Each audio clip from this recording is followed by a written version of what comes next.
So now what we're going to do is we're going to revisit the cardiac cycle, which is the sequence of events that corresponds to a heartbeat. But we're going to tie in some of this newfound knowledge of electrical activity so that we can bring both pieces together and look at the full cycle. So what is the electrical activity and how does that correspond to the systole, or the sequence of events that results in a contraction or heartbeat? Along the way, we are also going to introduce the Ekg tracing and take a look at what is actually happening in the heart during each one of those little blips. And finally, we'll turn and take a look at cardiac output, which is a measurement of how much blood is circulating through your body per minute. If you are in my class, labs 13 and 14 strongly correlate to these lectures. So a lot of the topics that I'm going to be discussing will be further expounded upon in those labs. If you're not in my class and you're just watching, in my playlist I have 3 additional videos on lab 14, which covers the Wiggers diagram and cardiac output and blood pressure. I strongly encourage you to take a look at those for more details if you're interested. All right, so let's go ahead and get started. We're going to start by summarizing the electrical events of the heart. What I'm going to do is I'm going to describe the electrical events of the heart first, and then I'm going to sit down and I'm going to write it all out for you. So let's start. Our story starts with our SA node. Autorhythmic cells or pacemaker cells are located in the SA node.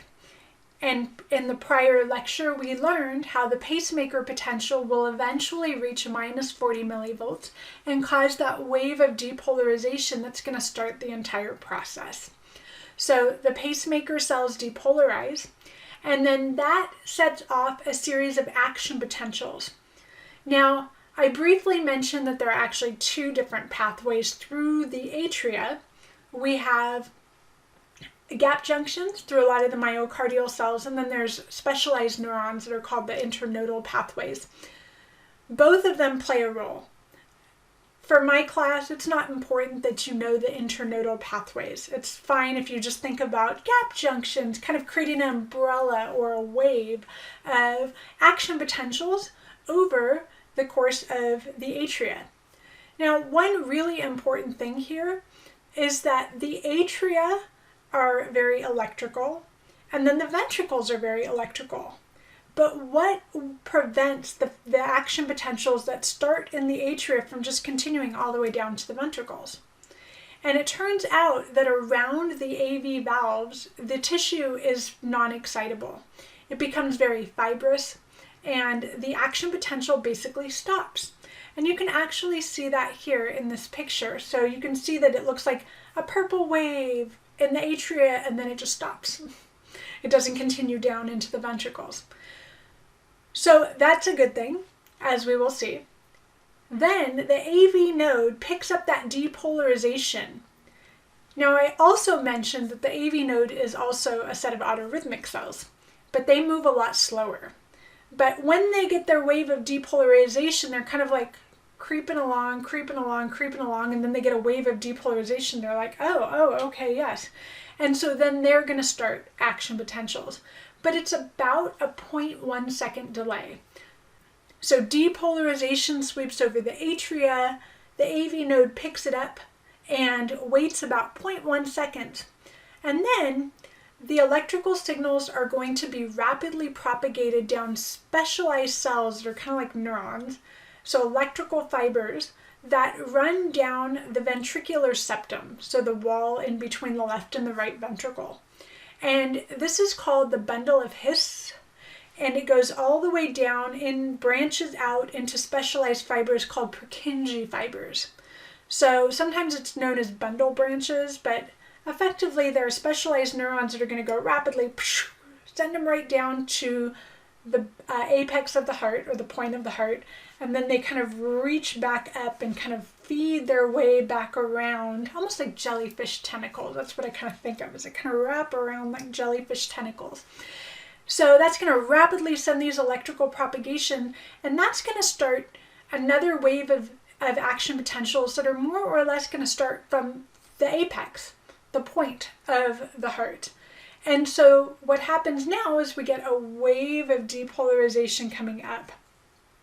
So electrically, we have atria, a pause, and then ventricles. And that's going to trigger the twitches. So remember that when we have an action potential in a contractile cell, you get a depolarization and a plateau and then a repolarization. But it's during the plateau phase that the actual twitch happens. So the depolarization is eventually going to lead to the influx of calcium, which will then lead to the twitch. So shortly after the depolarization, you start generating tension. Well, where's the first place that depolarizes? The very top of the atria, right? So what happens now is we end up with a top-down contraction. The very top cells are the first ones to contract, and that pushes blood down from the atria into the ventricles. And conversely, when we have a bottom-up depolarization, then the ventricle contraction also starts down here at the apex, and you get a bottoms-up. So top-down, bottoms-up, and that type of contraction is important to move blood. Quickly, let me explain what would happen if we didn't have that. Imagine if the ventricles actually started contracting around the AV valves, and then the contractions worked their way down into the point. Well, you would be pushing blood down into the crevices of the heart. You don't want to do that. You want to push blood up and out into the arteries. So it's really important that you have top down to push blood from the atria into the ventricles, and then bottoms up to have blood go from the ventricles out into the aorta. Okay, let me go ahead and write some of that down. I said a whole lot. When I do my writing, I'll go ahead and add in some additional terminology that you'll need to know.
Okay, so this describes the electrical events of the cardiac cycle in the detail that I would like you to know them.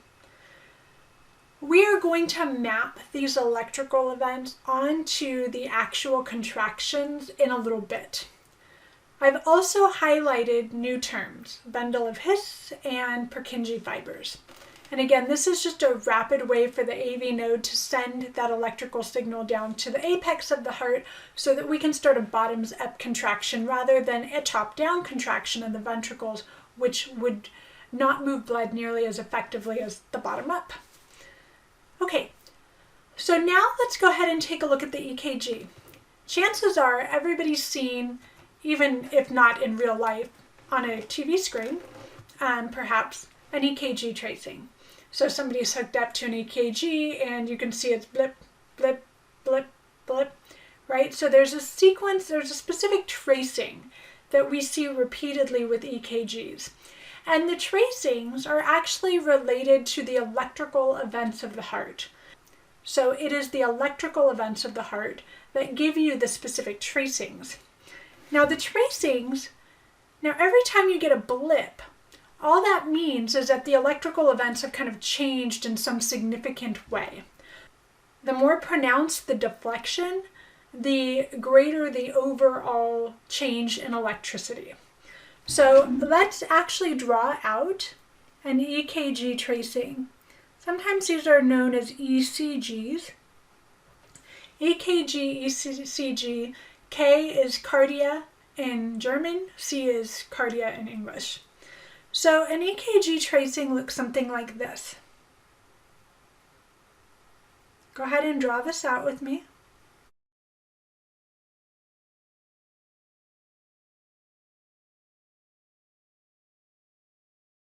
It's kind of a typical EKG tracing. Now, each deflection has a letter that is associated with it.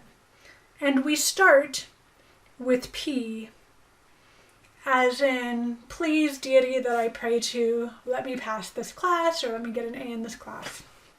And then we work our way down the English alphabet. So if you sing the alphabet song in your head, it's P, Q, R, S, T. Those are the next letters.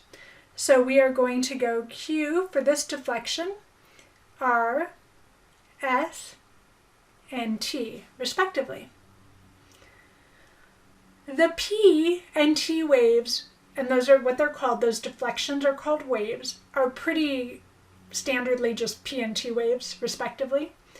But the QRS is sometimes known as the Qrs Complex, or sometimes just the R peak or R wave. So all of those are used interchangeably. For the lecture exam in my class, I'll use Qrs Complex, but if you go to a subsequent class, you may see an R wave or an R peak, and they're referring to kind of that whole mishmash thing that happens in the middle, which is not nearly as nice and neat as the P and the T waves are.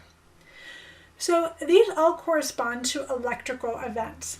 Anytime you see a blip, it just means that we're measuring a change in electricity. Okay, let's take a look at what these map out onto. So the first thing that I want to do is I want to remind you of what action potentials in the contractile cells look like. Not the autorhythmic cells, the contractile cells. Why am I just looking at the contractile cells? Because they constitute 99% of the mass of the heart. So when we're looking at electrical activity, chances are it's in a contractile cell, not an autorhythmic cell. So let's go ahead and redraw that briefly. I'm just drawing out the tracing again, not the time. Remember that the action potential kind of has this tracing to it. That is the contractile cell action potential. On this action potential, where do you see big changes?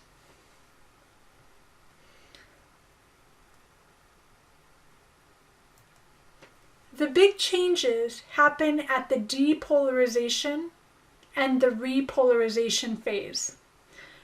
So in other words, if we're looking for electrical changes, I would expect that depolarization would be an electrical change, and I see about the same magnitude of change, different direction, but same magnitude of change in the repolarization phase.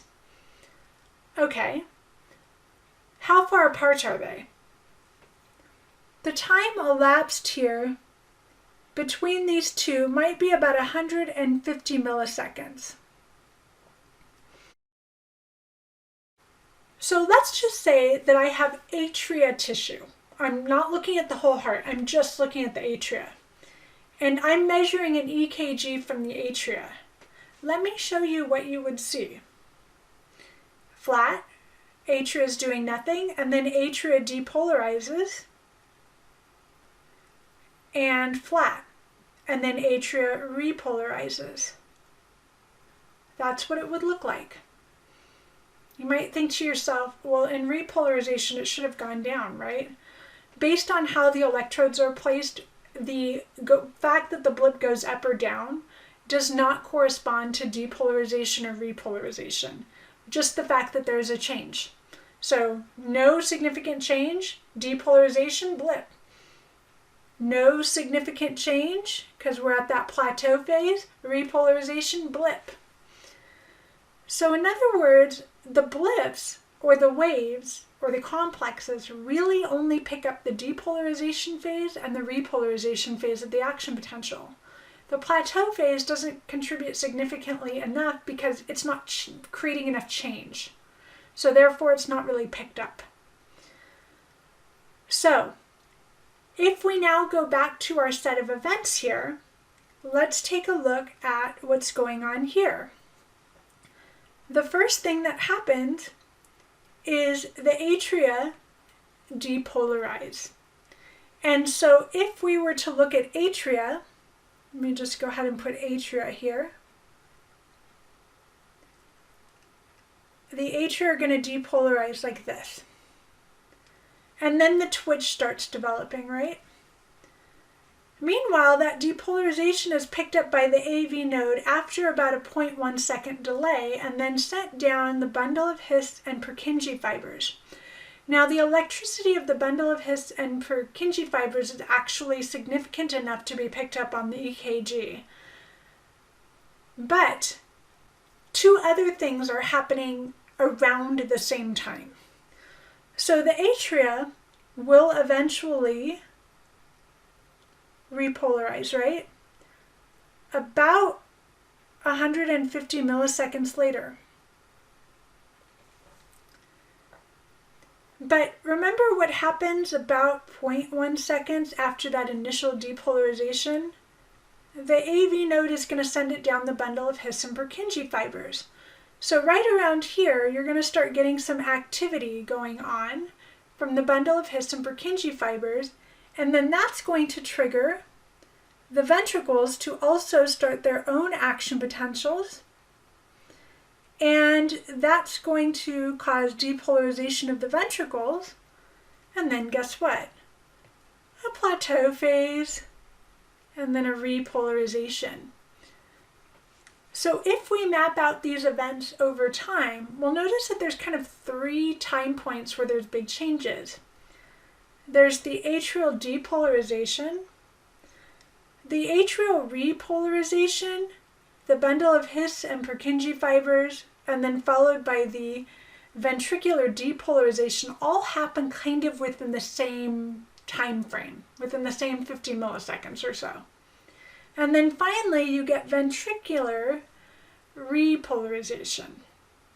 Do you think these map onto the EKG? Otherwise, I wouldn't be talking about it like this. So, 3 big events, right? Let's just number them.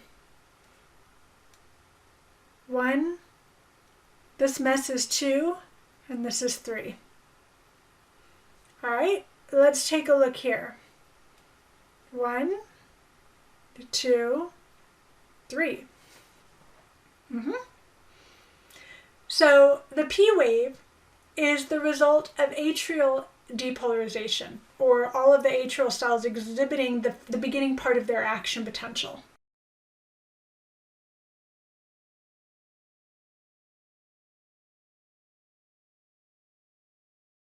The Qrs complex is going to be our step 2, where kind of 3 things are all happening, sending the electrical events in different haywired, and it's just picked up as this like going on everywhere. So instead of having a nice little wave, it's like boom, boom, boom, boom. So 3 different things happening, 3 different deflections, and for my purposes, I personally ignore the bundle of His and Purkinje fibers. I just wanted you to be aware of it if you go on and become like an EKG tech, for instance. For our purposes, we're just going to define this as this is where the atria repolarizes and the ventricle depolarizes.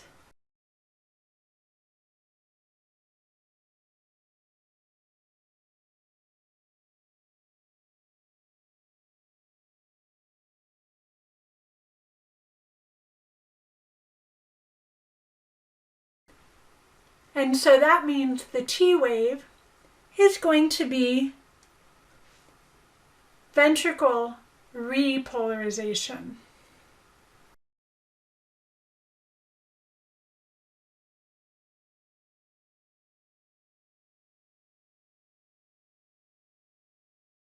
So mapping this out, if we were to look at a myocardial cell from the atria, it would look something like this. This would be the depolarization phase, the plateau, the repolarization phase. For the ventricles,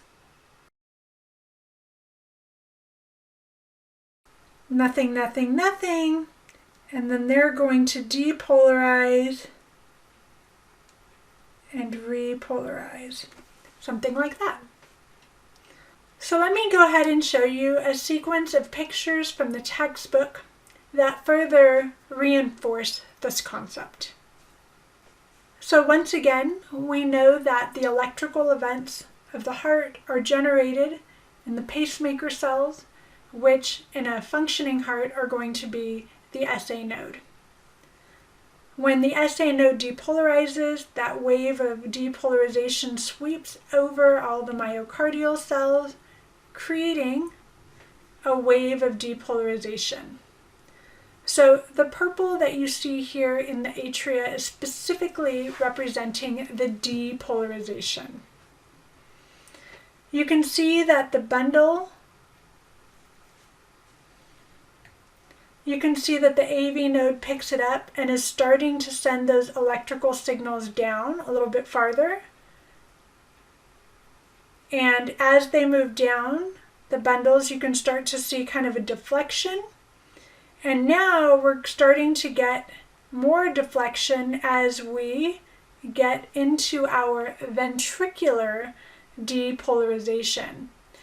So the ventricular depolarization is going to correspond with atrial repolarization. So that all kind of happens at the same time here. And then finally, we're going to get our ventricular repolarization, which isn't shown here, but would be right here, and your ventricles would be repolarizing. Okay. So now I want to revisit this picture. This picture shows how the contraction or the twitch relates to the action potential. And so you'll notice that the twitch or the contraction occurs kind of near the plateau phase.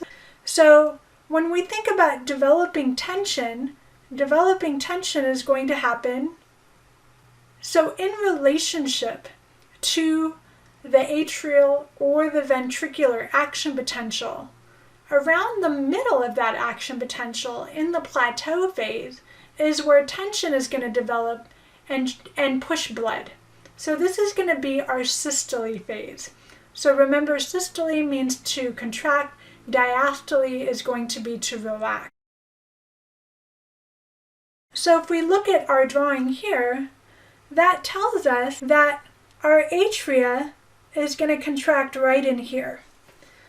So atrial systole is going to be between the P wave and the Qrs complex. So sometimes this is called the PR segment. So the PR segment is where the atria actually contract.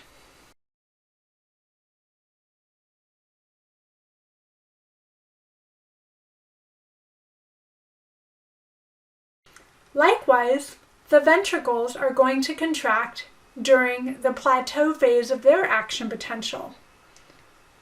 So that's going to be right in here. So if we map that up, you'll notice that that's going to be in between the Qrs complex and the T wave. Sometimes this is called an RT segment, sometimes this is called an ST segment. I think ST segment might be a little more common.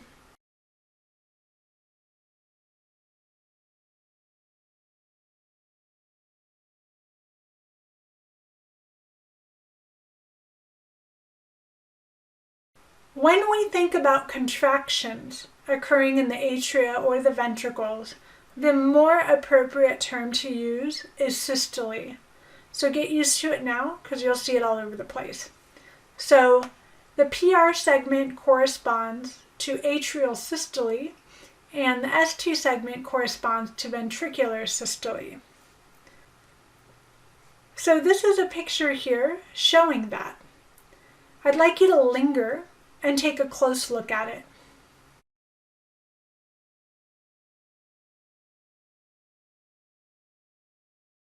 So are there periods of time where both the atria and the ventricles are in diastole or relaxed? And the answer is yes. This section. So this is called the TP segment, like toilet paper, but not. In addition to the PR and the ST segment, there's also a TP segment.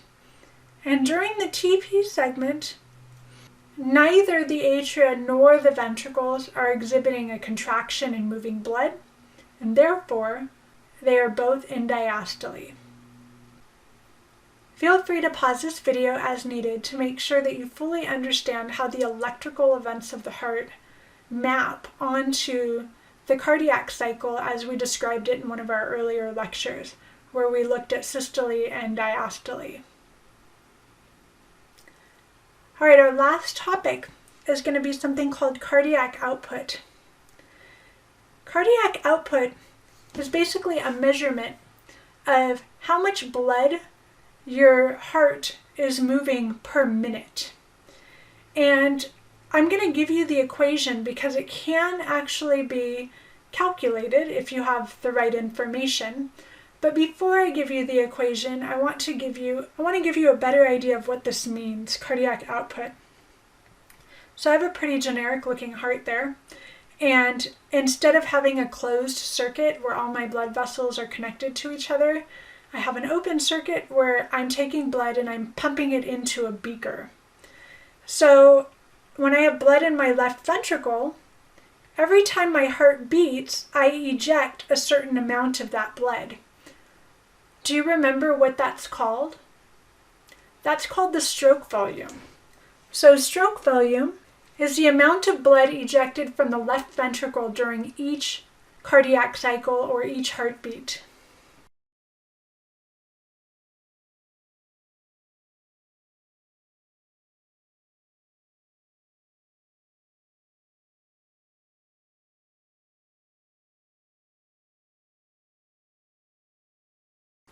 So a typical number for an adult at rest might be 70 milliliters. So let's say that your stroke volume is 70 milliliters per heartbeat. Okay, so your heart beats once and you squirt out 70 milliliters. Then your heart beats again and you squirt out another 70 milliliters. How much have you squirted out? 140 milliliters. And then your heart beats again. 210 milliliters, and then your heart beats again, 280 milliliters. So what happens if your heart beats 60 times in a minute? Well, if each beat is ejecting 70 milliliters of blood, and there are 60 beats per minute, we can simply multiply the stroke volume times the heart rate. Beats cancel out,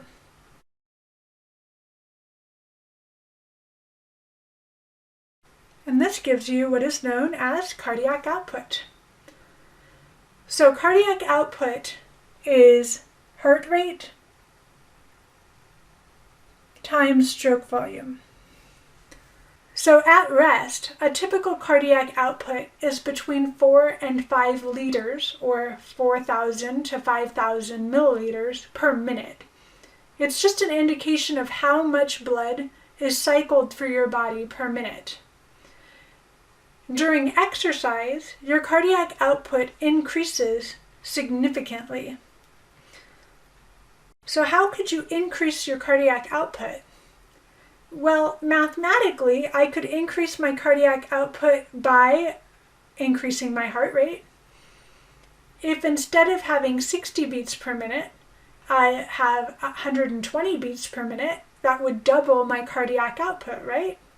I've doubled my heart rate. Or I could increase my stroke volume. How could I increase my stroke volume? I could increase my stroke volume by grading my twitch, which is done by the sympathetic nervous system, as you will see in the next lecture. So both of these can be adjusted, and therefore you could increase your cardiac output. Now, why would you want to increase your cardiac output? If you are exercising, then you want to have more rapid oxygen delivery to your body and more rapid fuel delivery to your body. And moreover, you're producing more CO2 when you're exercising, and you want to get rid of that CO2. So it's not uncommon for during exercise for your cardiac output to increase to like 20 liters per minute, like a 4-fold increase sometimes. So this concept of cardiac output is going to be a major topic in Lab 14. And so we'll obviously be looking at cardiac output more when we get to Lab 14. But I want to leave you with something. In exercise physiology, you are taught that you have a maximum heart rate. And again, if you're between 20 and 25 years old, chances are your maximum heart rate is around 200 beats per minute. And when you are exercising vigorously, you can get your maximum heart rate to 200 beats per minute. But nobody recommends it. In fact, your heart works less effectively at 200 beats a minute than it does at 180 beats per minute. In other words, your heart is going to work better at 90% of its max heart rate than when it's at its maximum heart rate. Now, I remember being taught that and not really understanding what that meant. What do you mean my heart doesn't work as well at 200 beats a minute? Based on what I've just described here, by increasing my heart rate to 200 beats a minute, I'm going to increase my cardiac output. That's better, right? So, if you get too close to your maximum heart rate, your stroke volume decreases significantly. And so while your heart rate actually does continue to go up a little bit, your stroke volume goes down significantly, and therefore your overall cardiac output is actually lower. Why would your stroke volume drop as your heart rate reaches its max? So in a previous lecture, I talked about this idea that we need to have a relaxation period in our ventricles to let blood come in. And so if you're constantly contracting your ventricles 4 times a minute, you don't ever let your ventricles relax to let enough blood fill up to push it back out. So your stroke volume actually decreases a lot. So when you're training, if you're doing any sort of endurance training, don't try to let your heart rate get all the way to the max, because at that point, your cardiac output actually declines. All right, so this concludes our lecture on the electrical events of the heart and cardiac output. In our final cardiac lecture, we are going to look at autonomic modulation of cardiac output. I'll see you then.